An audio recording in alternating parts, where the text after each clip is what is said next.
بسم اللہ الرحمن الرحیم لعن الذین کفروا من بنی اسرائیل حال اسلاف یہود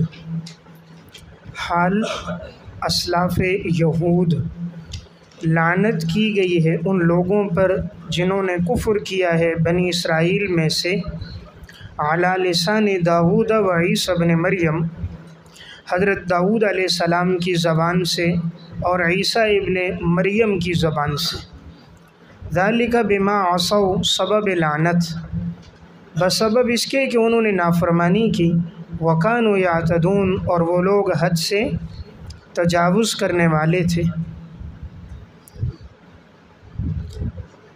قرآن کریم کی اس آیت میں اللہ رب العزت نے یہود کے بڑوں کا تذکرہ کیا کہ ان کے اسلاف پر بھی لعنت کی گئی تھی اور وہ حضرت داؤد علیہ السلام کی زبانی اور حضرت عیسیٰ علیہ السلام کی زبانی۔ لعنت کا مطلب ہوتا ہے اللہ کی رحمت سے دوری، اور لعنت اس لیے کی گئی کہ ان لوگوں نے اللہ کی نافرمانی کی اور اللہ کے رسول کی نافرمانی کی وَكَانُوا يَعْتَدُونَ اور وہ لوگ حد سے تجاوز کر گئے۔ بریکٹ میں لکھیں کفر شدید اختیار کیا، بڑا کفر انہوں نے اختیار کیا، یعنی شریعت کا انکار بھی کیا، شریعت کا استہزاء بھی کیا اور ناجائز ہیلے بھی اختیار کیے۔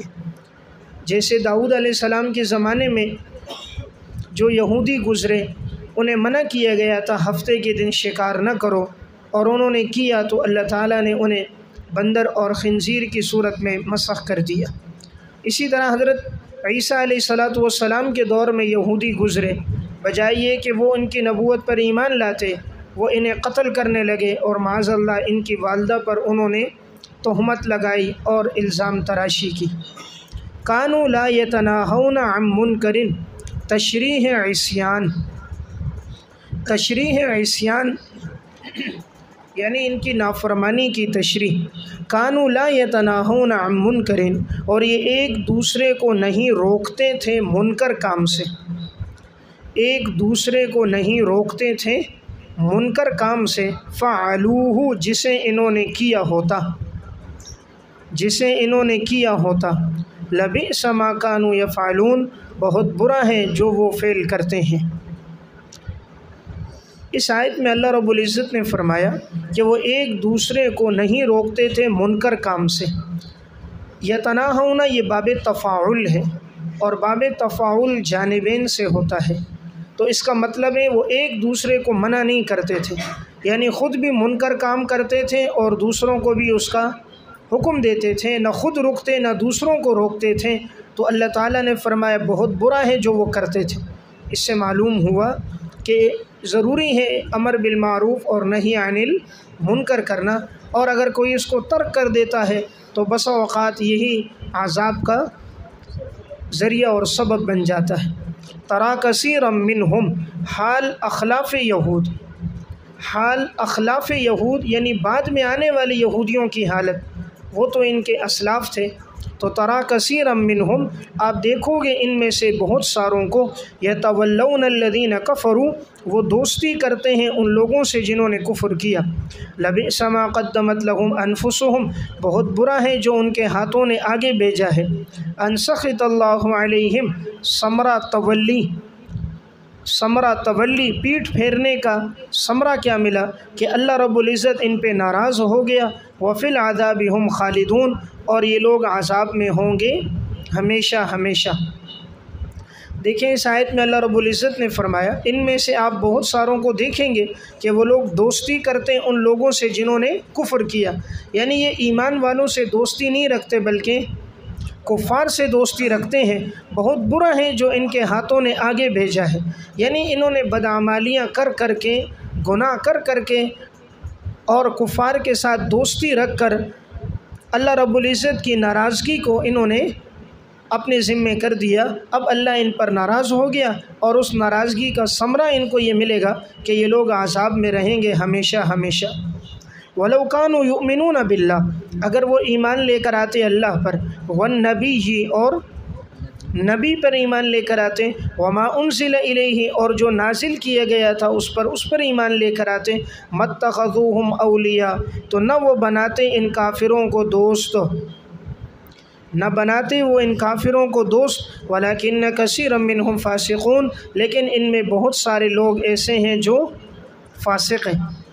دیکھیں قرآن کریم کی اس آیت میں اللہ رب العزت نے فرمایا کہ اگر یہ یہود ایمان لے کر آتے اللہ پر، والنبی، یہ اس کے نیچے لکھے موسیٰ علیہ السلام، اس وقت جو پیغمبر تھے وہ موسیٰ علیہ السلام تھے، کہ اگر یہ ایمان لاتے اللہ پر اور موسیٰ علیہ السلام پر، وما انزل الیہ نیچے بریکٹ میں تورات، اور جو ان پر نازل کی گئی تورات اس پر ایمان لے کر آتے، تو نہ یہ بناتے ان کافروں کو دوست۔ کن کافروں کو؟ یعنی نصارہ کو، مشرکین مکہ کو اور دیگر کفار کو یہ اپنا دوست نہ بناتے، لیکن انہوں نے کیوں بنایا؟ اس لیے کہ ان میں سے اکثر لوگ فاسق اور نافرمان ہیں۔ لَتَجِدَنَّ أَشَدَّ النَّاسِ عَدَاوَةً، بیان شدت تعصب یہود و مشرکین، بیان شدت تعصب یہود و مشرکین۔ اس آیت میں یہودیوں کے اور مشرکین کے تعصب کا بیان ہے کہ اسلام کے سب سے زیادہ دشمن یہود ہیں اور اس کے بعد مشرکین ہیں، اور اسلام کے قریب ان میں نصارہ ہیں کہ وہ مسلمانوں کے بارے میں ذرا نرم رویہ اور نرم دل رکھتے ہیں، اور یہ یہود اور مشرک مسلمانوں کے سخت مخالف ہیں۔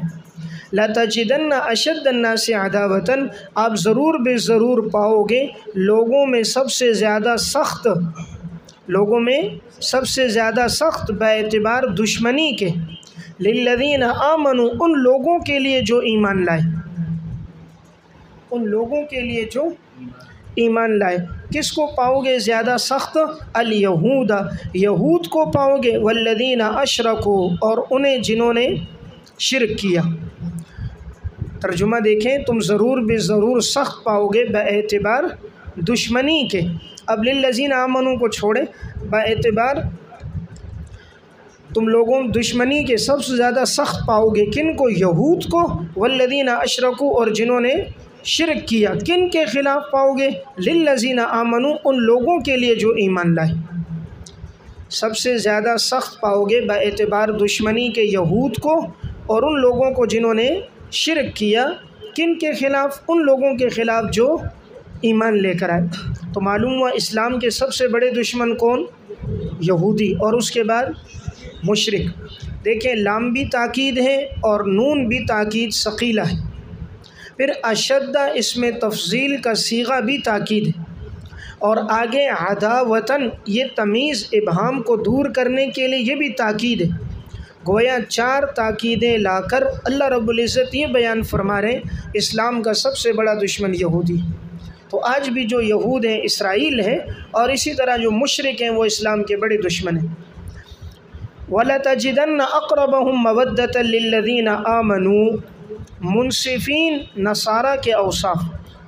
منصفین، منصف یعنی نصارہ میں جو لوگ منصف ہیں، ایمان لانے والے اچھے لوگ جو ہیں ان کے اوصاف۔ وَلَتَجِدَنَّ أَقْرَبَهُمْ مَوَدَّةً لِلَّذِينَ آمَنُوا اور آپ ضرور بالضرور پاؤ گے قریب ترین مودہ باعتبار دوستی کے، للذین آمنوا ان لوگوں کے لیے جو ایمان لے کر آئے۔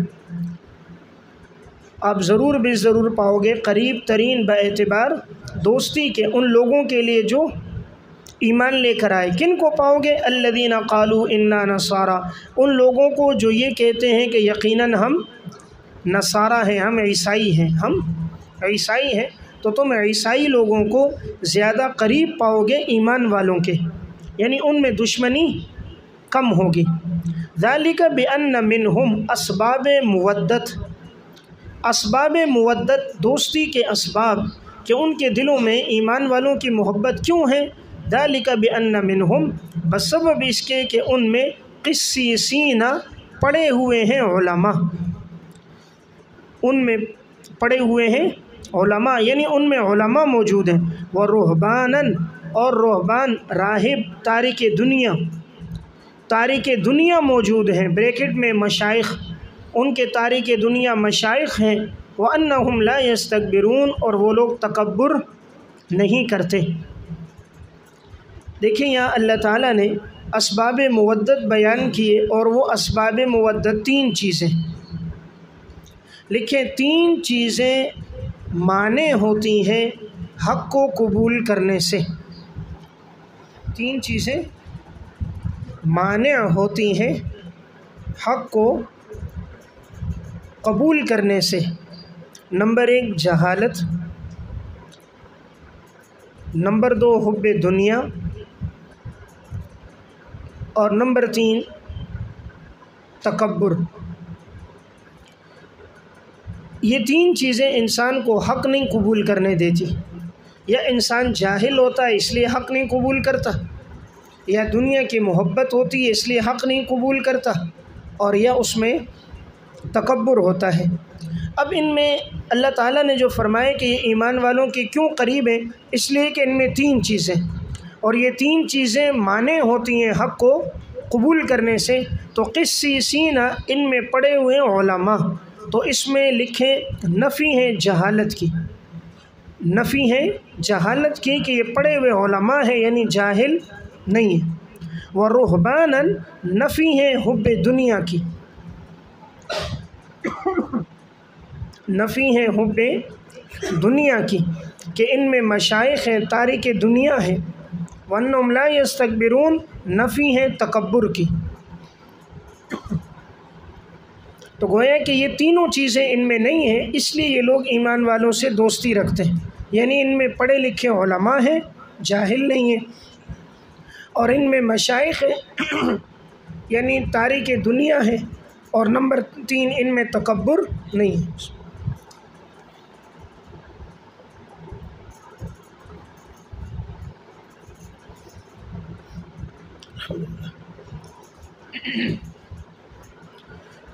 یہاں جو لفظ آیا ہے قسیسین، یہ رومی لغت کا لفظ ہے، رومی لغت کا لفظ ہے جو استعمال ہوا ہے۔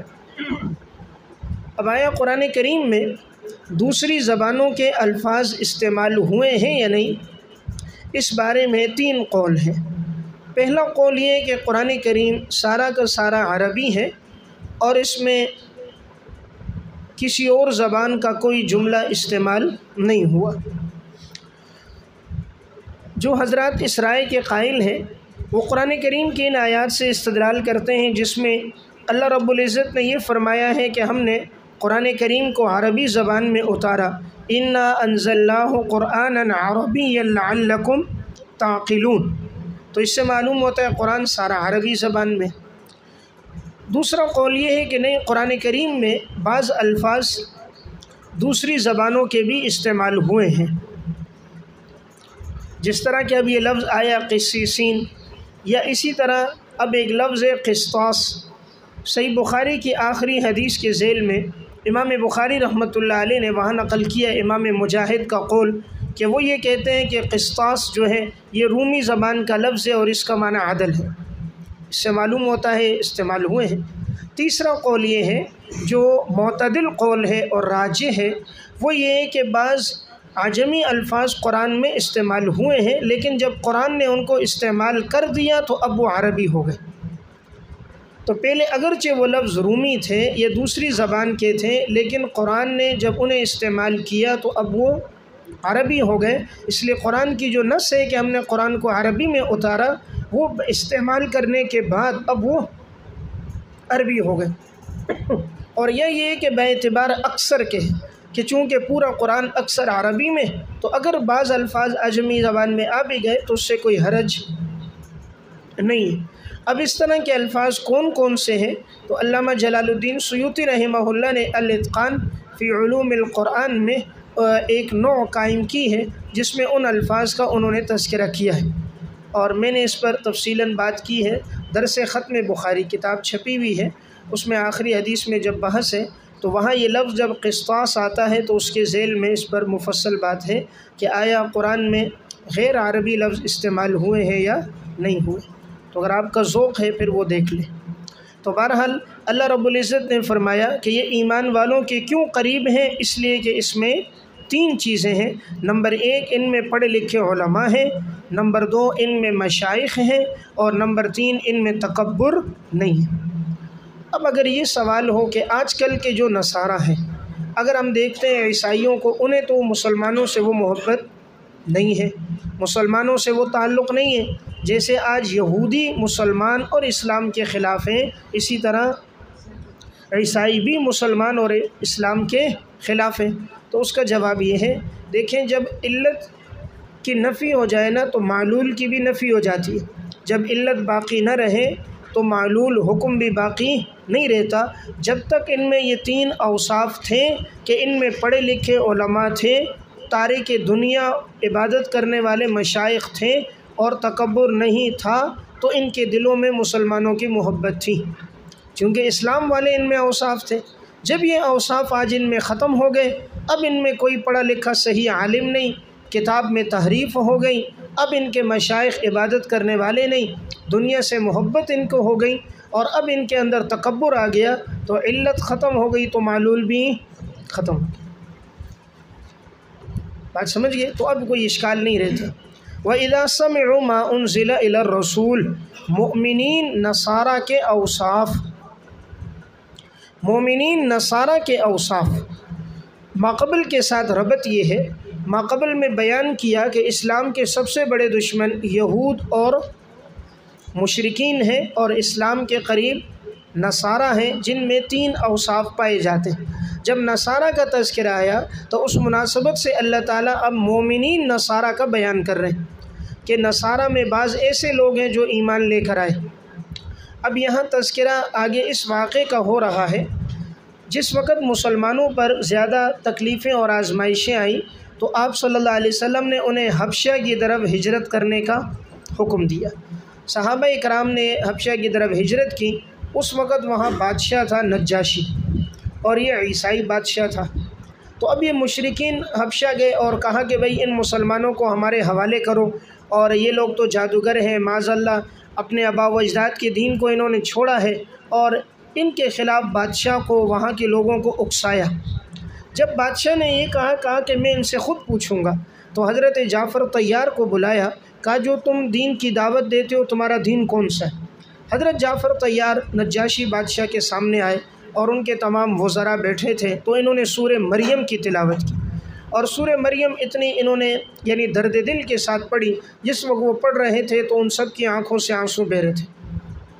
اور جب وہ عیسیٰ علیہ السلام کے بارے میں نظریات اسلام نے جو پیش کیے وہ بتائے، تو نجاشی سمجھ گیا اسلام سچا مذہب ہے، اسلام کی وہی تعلیمات ہیں جو اصل نصارہ کی تعلیمات ہیں۔ تو قرآن کریم کی تلاوت سے، حضرت مریم اور حضرت عیسیٰ علیہ السلام کے واقعے سے، حضرت مریم کی پاک دامنی سے، تو وہ فوراً مسلمان ہو گیا۔ پھر تھوڑے عرصے کے بعد اس نے 70 آدمیوں کو حضور کے پاس بھیجا۔ جب یہ 70 آدمی آپ صلی اللہ علیہ وسلم کے پاس آئے تو رسول اللہ صلی اللہ علیہ وسلم سے کہا آپ ہمارے سامنے تلاوت کیجئے جو آپ پر نازل ہوا، تو آپ صلی اللہ علیہ وسلم نے ان کے سامنے تلاوت کی۔ بعض روایات سے معلوم ہوتا ہے آپ نے سورہ یاسین پڑھی، تو جس وقت آپ پڑھ رہے تھے تو ان کی آنکھوں سے آنسو بہہ رہے تھے۔ اب اس آیتوں کے اندر وہی واقعہ ہے، یہ مسلسل رو رہے تھے، اور پھر ان سب نے یہ جملہ کہا ربنا آمنا فاکتبنا مع الشاہدین، ہم لوگ ایمان لے کر آئے ہیں، اے اللہ تو ہمیں بھی گواہوں میں سے لکھ دے۔ تو یہ اس واقعے کا تذکرہ ہے۔ وَإِذَا سَمِعُوا مَا أُنزِلَ إِلَى الرَّسُولِ، اور جب سنا انہوں نے وہ جو نازل کیا گیا رسول کی طرف، تَرَىٰ أَعْيُنَهُمْ، اے مخاطب آپ دیکھو گے ان کی آنکھوں کو، تَفِيضُ مِنَ الدَّمْعِ، کہ وہ بہتی ہیں آنسوؤں سے، وہ بہتی ہیں آنسوؤں سے، مِمَّا عَرَفُوا مِنَ الْحَقِّ، جب انہوں نے پہچان لیا حق کو، یقولون ربنا آمنا، اور وہ کہتے ہیں اے ہمارے رب ہم ایمان لے کر آئے، فاکتبنا مع الشاہدین، آپ ہمیں لکھ دیجئے گواہوں کے ساتھ، ہمیں لکھ دیجئے گواہوں کے ساتھ۔